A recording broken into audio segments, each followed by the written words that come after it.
is. I tend to do that.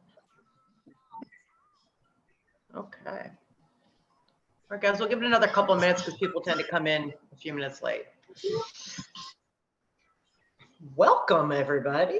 How are you not cold? Like your shoulders are always like, you make me feel so You don't understand. My body temperature runs like always on high. I'm always high. Beautiful. Now that I got my hot flashes under control, I'm not hot anymore. Yeah, I don't have hot flashes. It's just like a perpetual state of being hot. I don't know. It's just weird. She's in sleeveless. You get it. I'm sure Paul's happy that you're perpetually hot. Something like that. He's always freezing. He wears like a vest and everything. Yeah, it's a fascinating concept. And a hat too?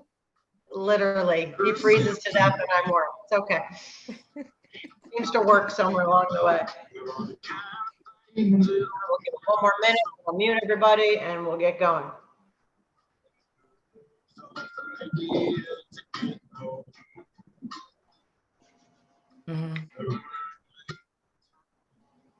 I also shed. It's lovely. You're laughing, but I do. I shed like a puppy. How's Jack doing? He's doing well. He just walked by. Good. How's Brian? I haven't killed him yet. That would have been a better response from me. They're one and the There's same. a lot to be said for that, right? Yeah. I haven't. Oh, lady, that was funny. Makes me feel better about myself. I know, and enough said, right? Exactly. And this is why I do what I do. Keeps the stress away. I can't work out enough. Well, that's why they make wine, right? All right, I'm going to mute everybody because we can keep going on this one. All right, here we go. Okay. Hi, everybody. Hello, hello. Thank you for joining me live. And those of you that are watching it later, we get a lot of people watching it later. Thank you for doing that as well. If you're just signing in, welcome to the Live Ageless Method Workshop. I am Karen, and hi. Today, this is pillar number 4. We're going to be talking about accountability and the ways to create change. Okay? It's kind of an important, it's an important topic. They've all been important. Just a little recap. Day 1, we started with mindset, which is huge. Again, everything really starts there and it kind of finishes there. So we have to figure out ways to tweak our mindset a little bit to enable us to move forward. And then the second day we talked about emotional and stress eating, which at least I know I'm guilty of, and I would say most humans are probably guilty of that, and ways to combat that. And really the most important piece out of that is finding your own power and the control in that, and how empowering that is, and just taking that and running with it. Why is my sister always late? Anyway, and then yesterday we talked about movement and how important it is, of course, for our bodies, but for our mental health. And that is a big theme in everything I talk about in my whole program, because it is a huge piece of this puzzle, and a lot of people don't consider it so, but it is, and for our brains as well. Okay. And today, again, we're going to jump right into accountability and the ways to create change. So let's just go there. What is accountability? It is being responsible, right? Easy. So there's 4 steps to accountability as it relates to your health. There's accountability in all different aspects of our life, but this is as it relates to your health and your wellness. So number 1, and it's going back to the first thing that we talked about, it's having the courage to see what needs to be changed in your life. Okay, so hold on to that word courage, because bravery is huge in this. Number 2 is finding the compassion for yourself to own what needs to be changed. So they go together. You can't have one without the other. And the third thing is obtaining the wisdom to solve it. All right, to get help, to figure it all out. And then the final piece of this puzzle is putting all of these things into a plan of action. So you've got courage, compassion, wisdom, and action. Those are the 4 big pillars of what you need to become accountable as it relates to your health and your wellness and your overall well-being. Those who just signed on, I'm just going to re-say this because I think it's really important. We're talking about accountability today, and quickly the 4 major components in it, and every piece is an equally as important part of this puzzle. Number 1 is courage to admit that you need to change something. Number 2 is finding the compassion to being okay with that and accepting it. The 3rd thing is obtaining the wisdom to either find help or figure it out. And the 4th thing is putting this whole thing into action. All right. So let's talk about the benefits of accountability. Sort of simple math, but not everything is. It always accelerates your performance. And if your performance is accelerated, your results get accelerated. It keeps you engaged. It increases your commitment because once you are accountable to you or to someone else, the commitment is always there. It also increases your satisfaction because your results are going to get there. Keeps you on track, keeps you responsible. I keep throwing that word responsibility out there. It also helps you really measure your success and track your progress. And we talked about this a lot. I don't remember what day it was on, but that is a huge piece of this, okay? Is measuring your success. Where did you start? Where are you now? And where do you want to be? Because where you want to be keeps changing. We're forever evolving. And being validated and supported is huge, okay? No one should be doing anything alone. I don't believe in that. So why is being accountable so important? Well, touching on what we just spoke about, it makes you reliable, okay, to you and to whomever else or your group or whatever it is, and highlighting your goals and reinforces you to become your very best self. And that should be your ultimate goal every day. And your very best self every day isn't the same, if that makes any sense. Some days are just, you're a freaking rock star, and some days, not so much. But you want to hit your best somewhere in that day, okay? So it's all about empowerment. And I am a huge proponent of it.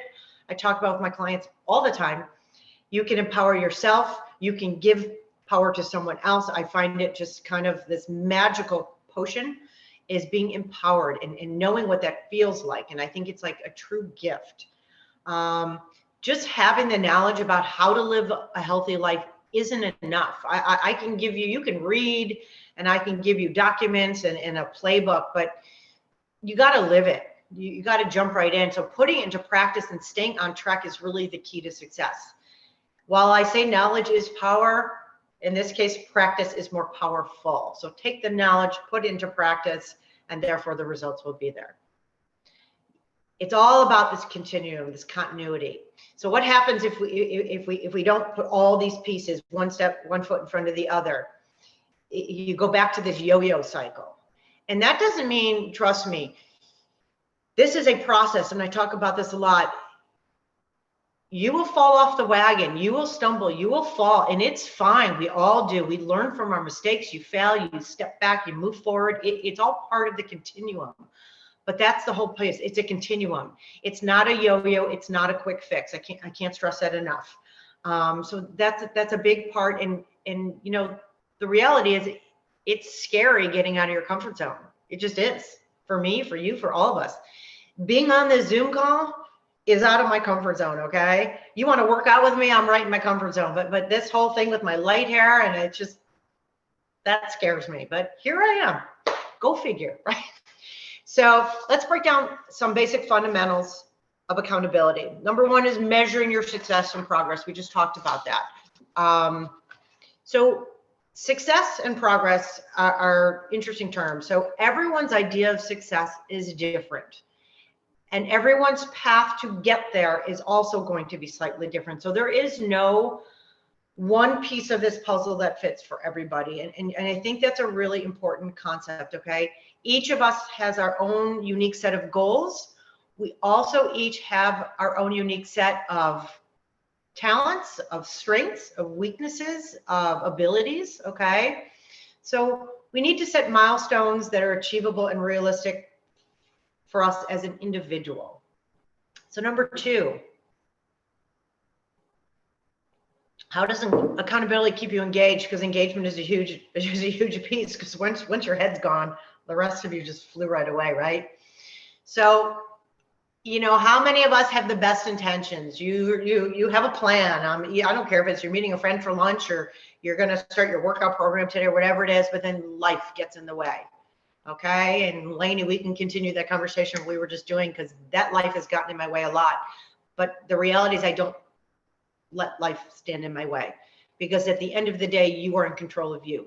Okay. And that is a really huge piece of this. And I don't say that flippantly at all. It is freaking hard. Okay. Because sometimes things just blow up and you don't expect it. It's like sometimes life is like a minefield and you got to dodge it. So stay in control of what you can, and the rest of it will dissipate, or they'll fade into the background a little bit, or you'll feel stronger and more powerful to tackle that. Okay. So it does, sometimes it gets easy to get buried in the mess of whatever is in front of you, or you get bored with the process, because the process takes time. I should turn my phone up, but that's okay. So knowing that your success is not being monitored, or is being monitored but not judged, is a huge component. Okay. And being accountable to someone else or a group of people is also a big piece. And I'm going to take it like on a whole different level. I don't know if any of you have ever made a shower with a group of people. Something super simple. Okay.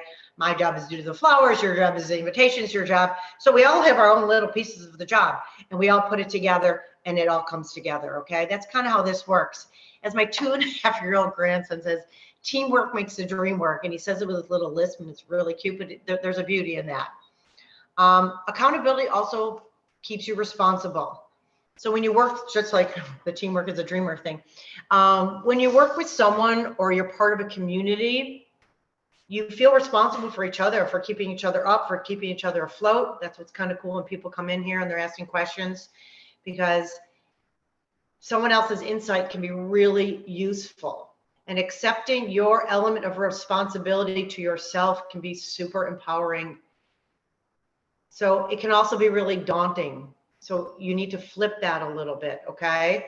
We're all in this place for a reason. Some of you are stuck for all different reasons, and it can be really overwhelming to try and change a lot of things. And that's what I'm trying to talk about. Just the accountability is just one piece of the larger puzzle. Okay. And the big takeaway here is it's okay to need help. It's so okay, because we're a village, and that's what it takes. But the cool part about accountability is it can be really validating. Okay. And super powerful. So just saying your intentions out loud, telling somebody, putting it on paper, someone else sees, it makes it real. It makes it real for you. It makes it real for someone else. So that can be super validating. All right. So you know how important accountability is. So how do you actually become accountable? Right? There's two different kinds of accountability. It's twofold. First one is internal accountability. That's me looking inward and being accountable to Karen, nobody else, just to me. And that's where you have to start. You have to be accountable to you every day, and every decision you make it. Okay. So even when no one's around, you're accountable to the decisions you make. You're accountable to the decisions that you don't make, your actions and inactions. Sometimes inactions speak as loudly as actions do. Let me let this person in. Sorry about that.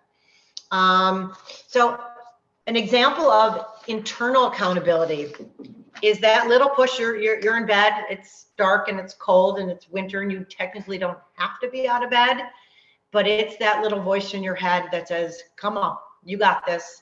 And you jump out of bed and you throw out your workout clothes and you go take a walk, or you come to my studio, or you do whatever you do, or you make that healthy dinner instead of ordering pizza because you're tired.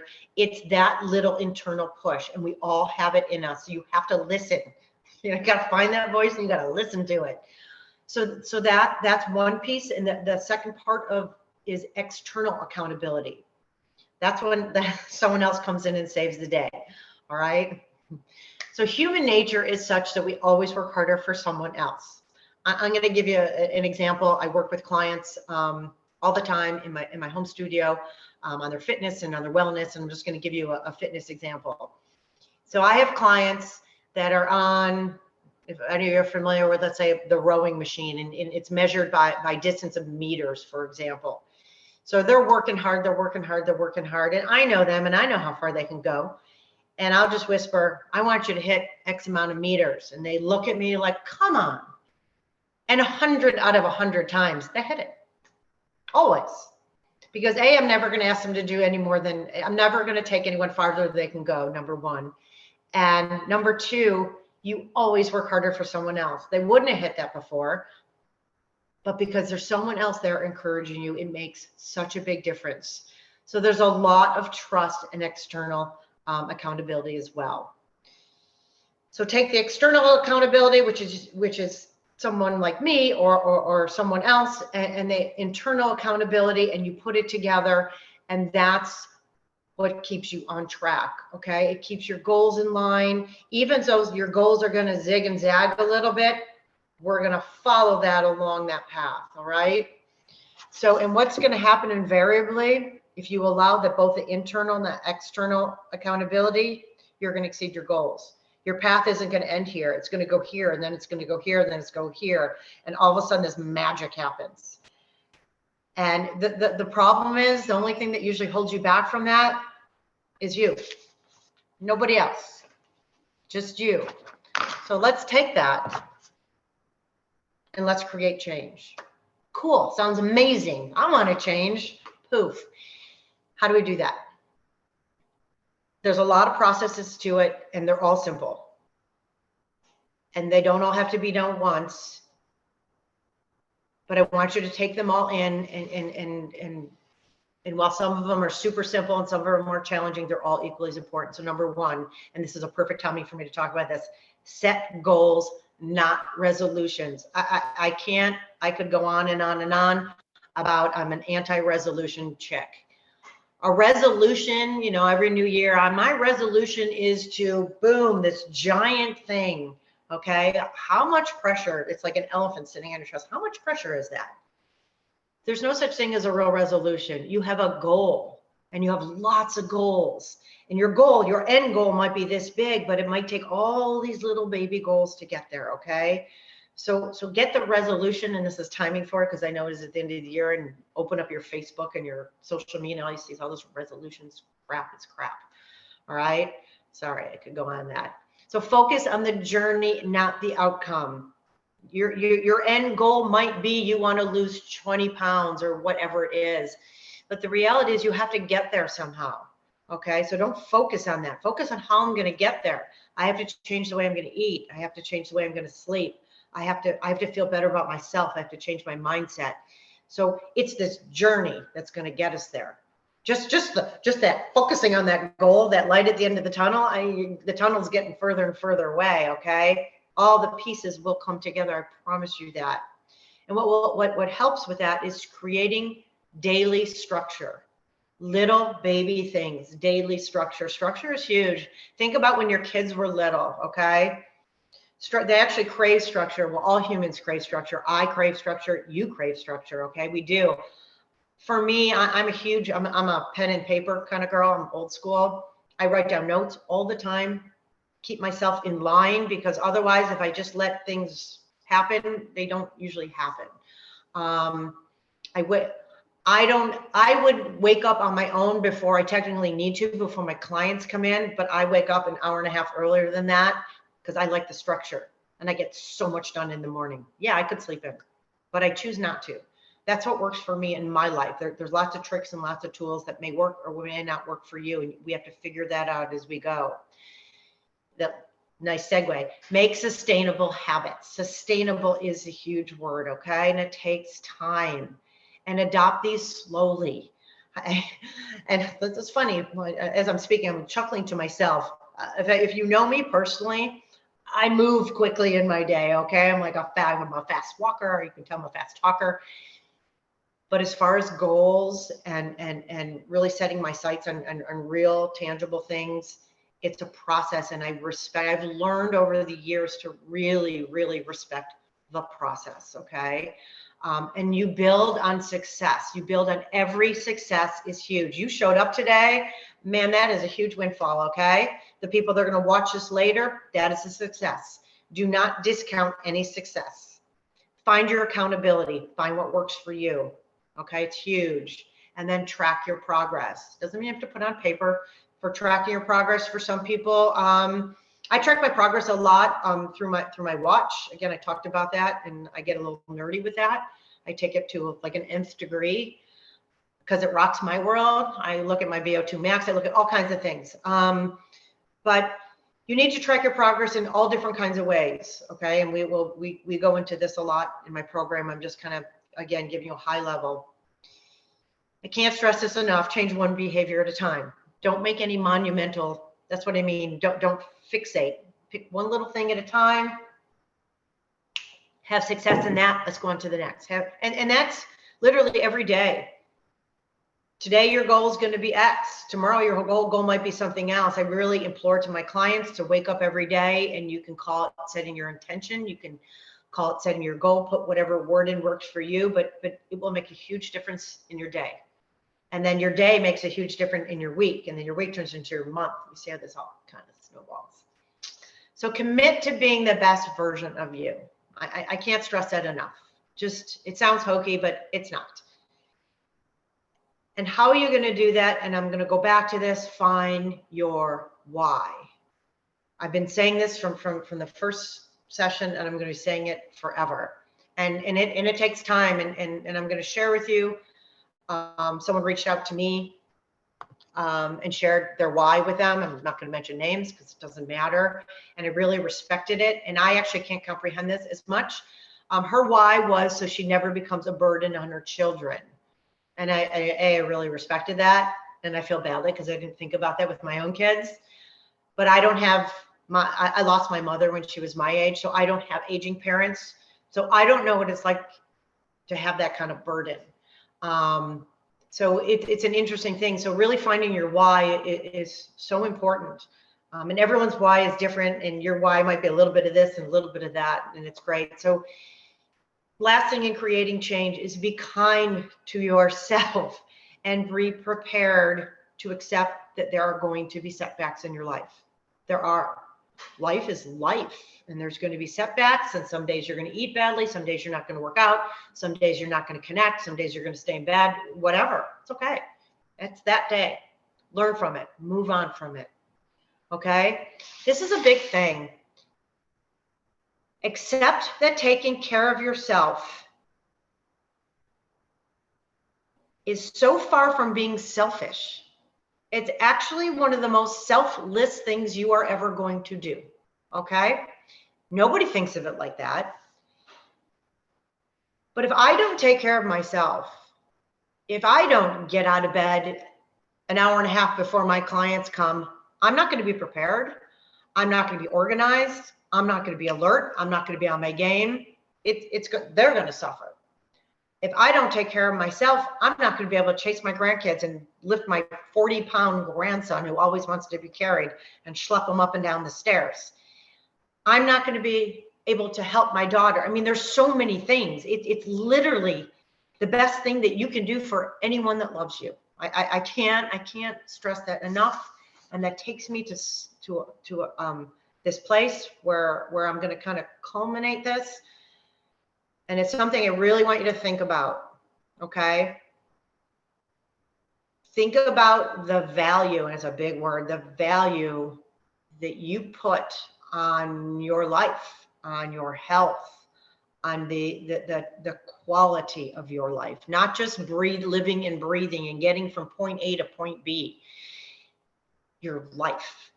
I mean, when someone says to you the biggest gift you can give yourself is your health, you can have all the money in the world, and if you don't take care of yourself, what are you going to do with it? I mean, and we think about the things, and listen, I love nice things. I love doing nice things. I love doing all kinds of things, and think about all the ways you take care of yourself kind of externally, if you will.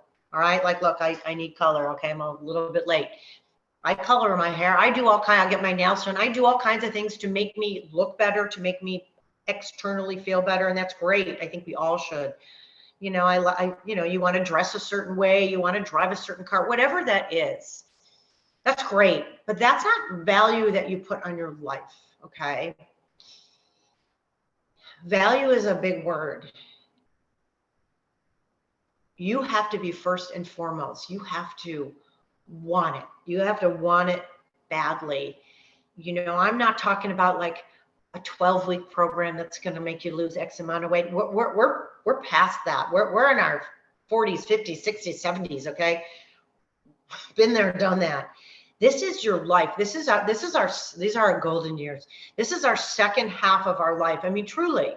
And the reality is, as we age, and as I've talked about this a lot, everything slows down. Everything breaks down, or it can, and it will, just like your car does when it gets older. And if you don't change the oil and put gas in it and clean it, it's going to fall apart, and you're going to feel crappy driving it, right?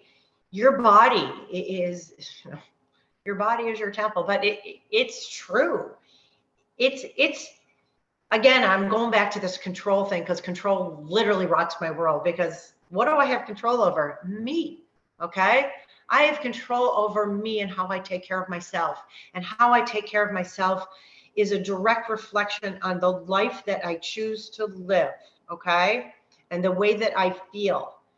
I am 60 years old, or I'm really close to it, and I am not creaky and broken down. And yeah, I had my knee replaced, but that's just a part that got fixed, and poof, I'm back again. And that was an injury from when I was young and didn't work out smart. But the reality is, things happen. We might get sick. Things might happen. It's like, I always want to stay one step ahead of the game. I'm not trying to think about things negatively. It may sound like that. I'm actually trying to take a positive spin on it. Life happens. We're getting older. You could get sick. You could get hurt.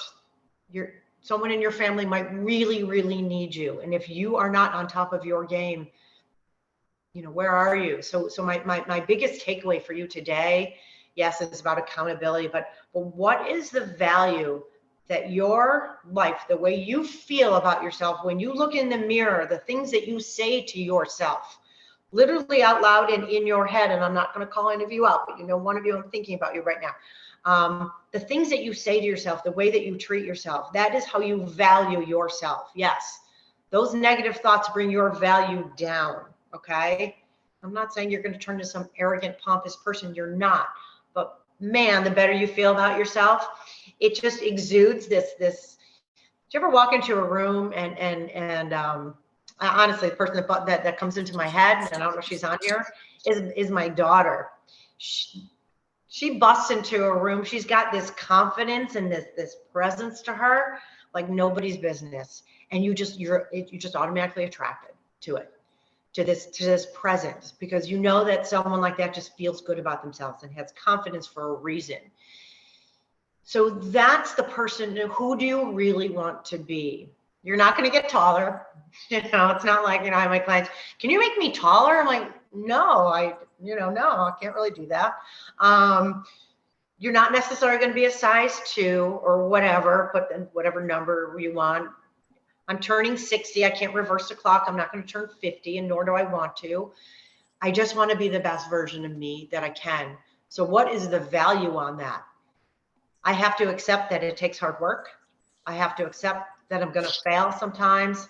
I have to accept that some days just aren't going to be good days. I'm listening to this podcast. It's good. It's good. Yeah. I'm going to mute you. And I got Pauline, there we go. I think I muted you.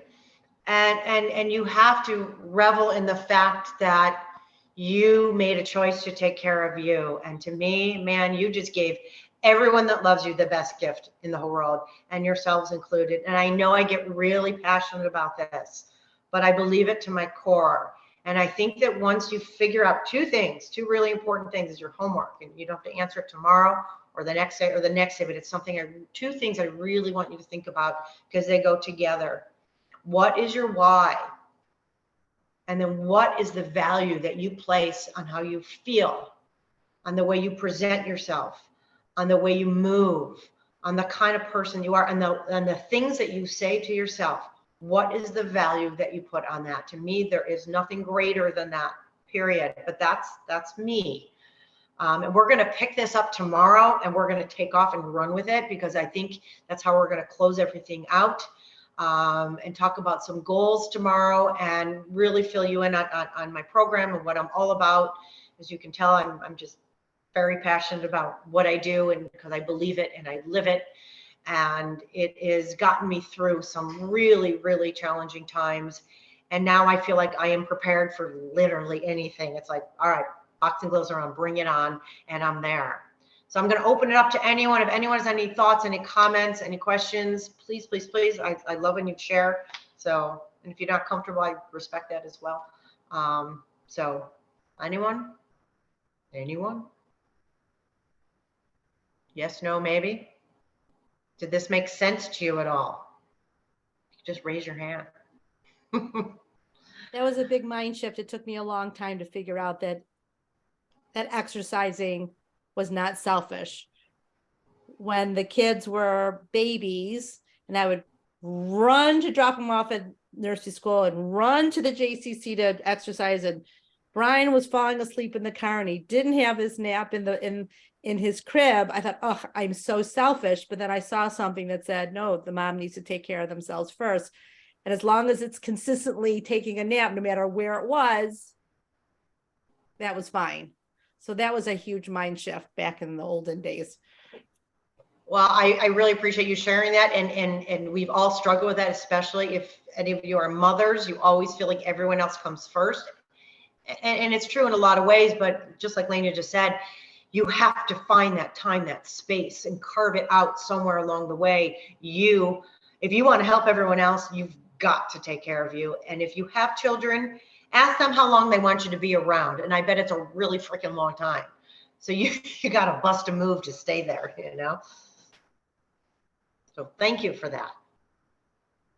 Anyone else? Do you have any books or anything that you read? On this to help me, like or with the as opposed to current just like the other books that I read? I read a lot of articles. I do have, I have a lot of these, because as you can tell, I'm all about defying age, and it's literal, because you literally can defy your age, not just because you look good, but from the inside out. And I have actually, I can post the books. They're helpful for me. A lot of them are a little scientific, so you can either skim through it or you know, dig it if you're not. But yes, I read a lot of, I used to read a lot of self-help books, to be perfectly honest with you. And they were all helpful. I think knowledge is always power. As far as that goes, I regularly see a therapist because I am not an expert in everything. And I think everyone needs help in every level. So again, that's time I take for me. I spend a lot of my day taking care of clients and my grandkids and my kids, and that's my time for me. So, but the short answer is yes, and I will post them. You know, if they will resonate with you or not, I'm not totally sure, but a lot of my new kick is really on defying age and really living your best life. And I think that that's really important. But thank you for asking that. Anybody else? If not, you're going to get the replays. You're going to get more information. Hi, Jack. And tomorrow we're going to kind of close this out. I would love it if you kind of came prepared, maybe for a couple questions. You know, no pressure. I don't mean it like that. But if you did, it's helpful. It's helpful for me to know what you're really looking for.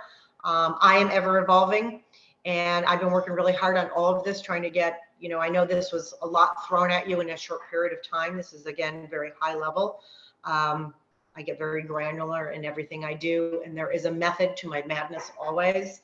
And I've taken a lot of time and a lot of research to really perfect this. And I think I'm in a good space. So I'm going to leave you with thinking about your why and really your value. What is your value of you? So really think about that, okay? It's important. And I think it might be just a game changer in how you can self-motivate and maybe self-regulate a little bit, okay? So if no one else has anything, again, thank you guys. I really appreciate you taking the time and listening to me and your questions and everything. So in the meantime, if you have anything that resonates, shoot me a text, post it, respond to my email, and I will get back to it, I promise. All right. Have a great rest of your day. Have a nice dinner. Take a walk. I just have to share this real quick. So yesterday my whole spiel was about movement, as you know, and I left and I always get really pumped and I had to go to I live like, I don't know, a quarter of a mile from Market Square, if you're around here. And it was dark and it's cold, but I'm like, screw it, I'm gonna walk because I just preached this whole thing. I gotta let you know. I walked and someone called me like, you're actually walking to the market? And I said, of course I am. So I just thought I'd share that with you. Anyway, have an outstanding rest of your day. Do something special for yourself. Think about you. Think about your why. Think about how much you mean to you, okay? All right. That being said, I will see you tomorrow. I hope I will be here one way or the other. All right, guys, have a great, great night.